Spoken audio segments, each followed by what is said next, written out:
Good morning, good afternoon, good evening to East Central Missouri and the world, and welcome to the James Strong Show podcast, podcast number 151.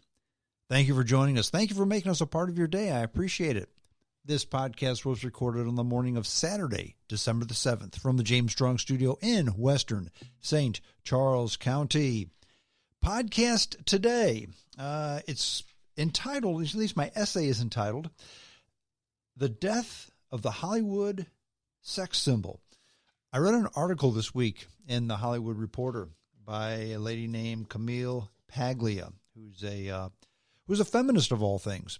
And this article just it amazed me, and I enjoyed it. It had a lot of things to say, and I'm going to talk about what we're experiencing right now, the death of the Hollywood sex symbol, and actually sex symbols as a whole in our society. It's not a good thing. It's not a good thing at all. And I think it's the result of a lot of bad behavior by a lot of bad people, both male and female. And as in most cases, we've swung from one end of the spectrum to another. Once upon a time, not too long ago, we were probably at the bad end of the spectrum. Now we've swung 180 degrees, and we're at the bad end of a different spectrum. But I'm going to talk about sex in Hollywood, sex in real life, just how men and women view sex, and why all of a sudden we no longer have sexy guys and sexy gals in Hollywood movies. But first, before we get to my essay, a few other topics I want to bring up. I posted some of this information on Facebook, and different stories that interested me during the day. My routine most mornings is to get up very early, and I read the Wall Street Journal and other publications as well sometimes. And I come upon stories that interest me, and quite often I'll just post them onto Facebook because I find them very interesting, and I want to share them with you folks. One of them had to do with, I guess I don't know if you call it an anomaly, a passing fancy. It's more than a passing fancy because this is a phenomenon that's about 20 years old, and it continues to gain steam all the time. And they're metal credit cards, okay? Now, they're credit cards made of titanium quite often, or titanium and stainless steel alloys. And they've become a huge status symbol with people. About 6 or 7, maybe 8 years ago, I had friends who started saying, "Hey, did you get yourself your black card? Did you get your metal card?" I said, "Okay, well, what is this thing? Is it just a credit card that's not made of plastic?" "Oh, no, you get this and this and that, and you're a big status symbol, and people pay attention to you, and it gets you into fancy places, etc." And it comes with a huge price tag as well. Was never interested. I've never been interested in paying money to people to have the privilege of borrowing money at a rate from them. Okay, I've never been a fan of that. I'm still not. But these latest metal credit cards, they're a huge status symbol. Now, I understand why some people want them. In fact, I understand why some people need them. Okay, very few, but a handful maybe. For instance, it's not new, but this black American Express card has a $100,000 spending limit. Yeah, you can spend $100,000 a month on this card if you want to. And you think, well, who would want to do that? Well, maybe somebody who's in charge of a bunch of people, and they got to book a lot of hotels or book a lot of travel or entertain a whole lot of people, because if you entertain a handful of people at a nice restaurant, that bill can be thousands of dollars. And if you do that several times a night, every week, and you fly from here to there, you can spend $100,000 a month on stuff. And most credit cards won't take that. This one will, okay? But for the average Joe, I can't really see it. Here's the thing about this credit card, okay? It is a $10,000 initiation fee. In other words, if it costs $10,000 to get this card and to keep it, it's $5,000 a year. For a status symbol, I will sit here and tell you I don't care what people think about me. That would be a lie, because we all care what people think about us, okay? Maybe we're not willing to do much to change the way we are, the way we do things, just to gain the privilege of others. That's certainly how I am. But we do care, okay? But to pay $100 or $10,000 for an initiation and $5,000 a year just so people say, wow, he's Mr. Big Shot. I don't buy that. I would never do that.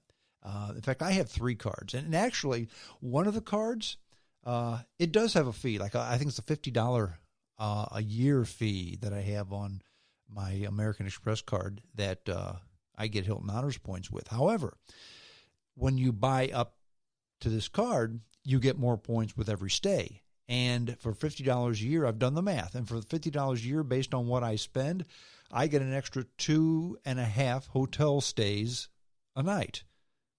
And hotel stays are anywhere from $100 to $200 a piece, okay? So let's just say they're $100 a piece. I get 2.5. That's $250 worth of free stuff for $50. So it pays benefits when it comes to that type of thing, okay? That's the only card I pay for. But I have 4 cards, and my credit limit per month is about $40,000 per month. Now, again, I don't pay anything for that, and I have to put it on 3 cards. Outside of that $50 a year, I don't pay for it. But I have to have that because while I don't travel like I used to internationally, I would fly to some parts of the world that were kind of dicey, okay? I've flown to parts of the world. I've been in countries that have had coup d'etats in them. And the reason I need all that money up front is because if I'm in, say, Thailand, and they overthrow the government like they did a few years ago, and I need to get out of town, and they say, well, I'm sorry, but we've closed the airports and nobody's leaving.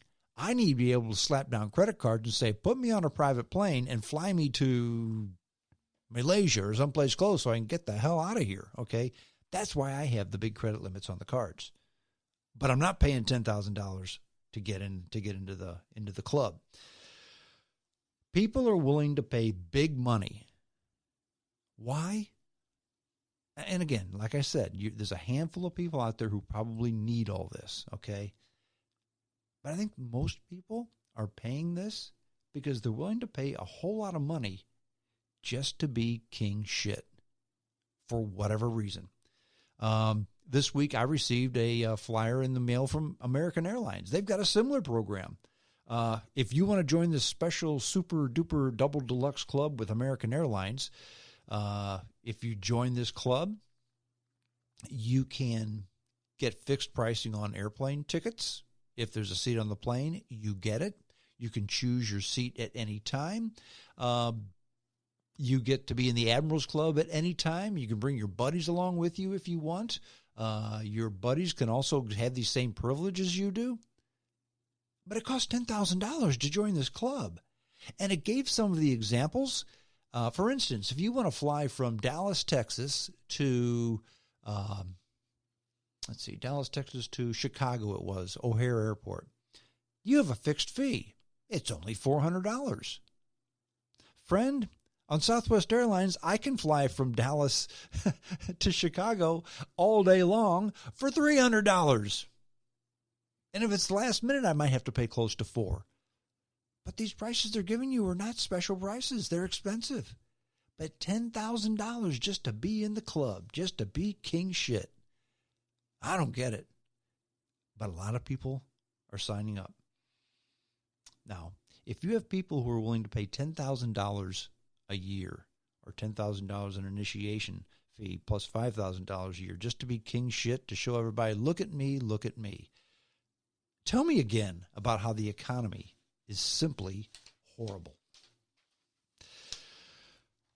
Another topic, and this is something that's not going to go away, and I would say that if you are under the age of 70, you are going to live to see this phenomena take place, and that's what the electric cars, okay? The electric cars certainly are the future. I don't own one. I've looked at them, and right now they're not what I need. But electric cars are certainly the future. They're cheaper to build. They're cheaper to fix. They're cheaper to maintain, except for the batteries, okay? And Elon Musk has opened a gigaplant in not Las Vegas. It's near Carson City, Nevada, near Reno, Nevada. He's opened that up. And this is the biggest factory in the country, folks. Not the biggest battery factory, not the biggest car factory, the biggest factory, period, in the United States. And they make batteries here. It's a joint venture between Tesla, actually a joint venture between Elon Musk and Panasonic. General Motors is opening one in Ohio near Lordsville, and it's going to be a joint venture between General Motors and the Korean firm LV. And it's going to be a huge factory, close to the size of the gigaplant in Las Vegas. Because basically, if they find a way, let me amend that, when they find a way to make the batteries less expensive, that's when electric cars are going to take off, because they're less expensive to build, mainly because they're easier to assemble, okay? So you need a whole lot less people to put these cars together because there's less moving parts. This latest UAW contract, the biggest thing they were looking for is job guarantees for their union membership, because they realized that once these electric cars start replacing the internal combustion engine cars, there's going to be a whole lot less UAW jobs out there, okay? Now, they're less expensive to maintain, mainly because there's fewer moving parts. Think about a motor, okay? Even if you're not a mechanic, okay? Even if you just have the basic knowledge of how an internal combustion engine works, how many moving parts are in the drivetrain? How many moving parts are in a motor for an internal combustion engine? Do you know how many moving parts a motor in a Tesla has? 2. You didn't hear me wrong. 2 moving parts in the motor. That's all. There's no coolant. There's no hoses. There's no oil, because it's an electric motor. Basically, when it breaks, you just replace it. And it's not hard to replace because there are no wires. There are few wires. There are no hoses. There are no oil links. None of that. You take it out and you put it in, just like, not unlike a motor on your washing machine, okay? Not unlike that at all. The transmission has no gears. There are no gears in the transmission. The entire drivetrain of the entire car has 17 moving parts, okay? 17, that's all. And you talk about the amendment in the way life goes, the amendment in the way the world lasts, or I guess, what's the word I want to say? The way it progresses, okay? Once upon a time, I had a customer who manufactured rocker arms for Chryslers, okay? It was in Toledo, Ohio.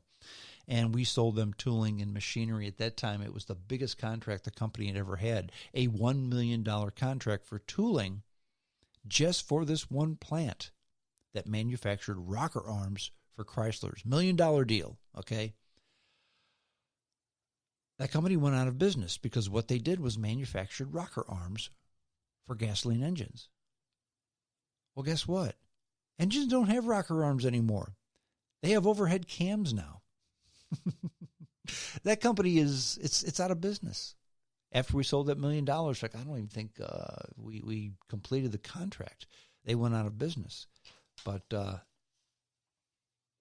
internal combustion engines are going to be the same way. Electric engines will replace them. Lots of the repairs in an electric car can be done via software, like your computer, and you don't even have to take it anywhere.